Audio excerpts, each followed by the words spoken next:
राधे राधे। दोस्तों, आज की कहानी उस समय की है जब बैंकों का प्रचलन नहीं था। चंदूलाल नाम का एक व्यक्ति अपनी मूंगफली बेचता था खड़े खड़े महेश साहू नाम के एक कपड़े के बहुत बड़े व्यापारी की दुकान के सामने। उस समय बैंकों का प्रचलन तो था नहीं। लोग अपने पैसे या तो अपने पास रखते थे या अपने किसी विश्वस्त व्यक्ति को दे देते थे। चंदूलाल को भी एक ठेला खरीदने के लिए पैसों की आवश्यकता थी। वो पैसे कहां रखता? वो रोज रात को महेश साहू को ही पैसे दे दिया करता था। इस तरह से कुछ समय बीत गया। कुछ समय बीतने के बाद उसने सोचा कि अब तक तो इतनी राशि हो गई होगी कि वो एक ठेला खरीद सके।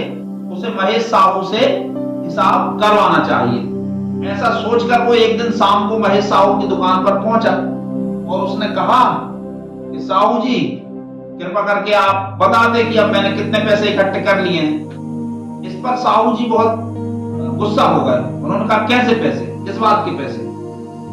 कोई पैसे नहीं है। अब चंदूलाल को बड़ा धक्का लगा, किंतु करता क्या? ना उसके पास कोई रसीद थी, ना कोई गवाह था। वो राजा हिमांशु के पास पहुंचा। राजा हिमांशु ने पूछा कि ठीक है, तुमने पैसे दिए, मैंने ये बात मान ली, लेकिन क्या तुम्हारे पास कोई गवाह है?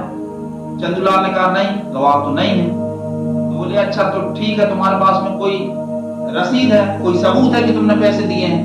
बोले, नहीं, मेरे पास कोई सबूत भी नहीं है, कोई रसीद भी नहीं है। अब राजा हिमांशु सोच में पड़ गए। उन्होंने कहा कि इसके पैसे किस तरह से निकाले जाएं। किंतु हिमांशु राजा भगवान के भक्त थे। उन्हें भगवान पे अटूट श्रद्धा और विश्वास था। महादेव का उन्होंने स्मरण किया और तुरंत ही उन्हें एक आइडिया सूझा। उन्होंने चंदूलाल के कान में फुसफुसाकर कुछ कहा। दूसरे दिन सुबह जैसे चंदूलाल अपनी मूंगफली बेचने के लिए महेश साहू जी की दुकान के सामने खड़े हो जाता था, खड़े होकर के मूंगफली बेचने लगा।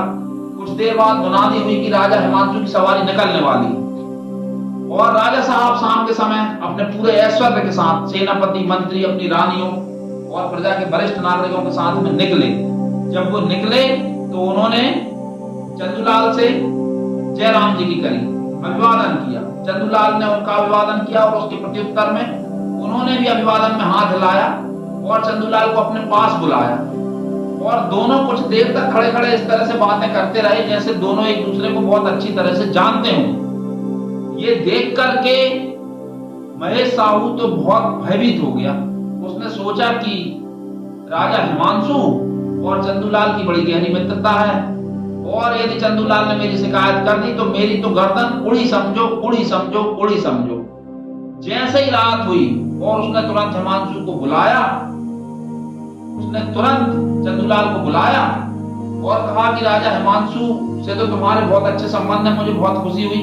जिस दिन तुम सवेरे आए थे उस दिन मेरा थोड़ा दिमाग खराब था, सेठानी ने भी मेरा दिमाग खराब किया हुआ था, इसलिए मैंने तुमसे ऐसा कहा। बाद में मुझे याद आ गया कि तुमने मेरे पास में पैसे जमा कराए हैं और अभी तक के तुम्हारे पैसे 11,000 रुपए हो गए हैं।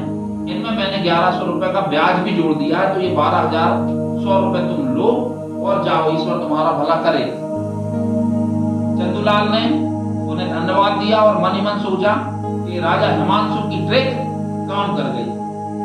दोस्तों, मोरल ऑफ द स्टोरी ये है कि किसी भी परिस्थिति में हार मत मानिए, आपको कोई ना कोई रास्ता अवश्य मिलेगा।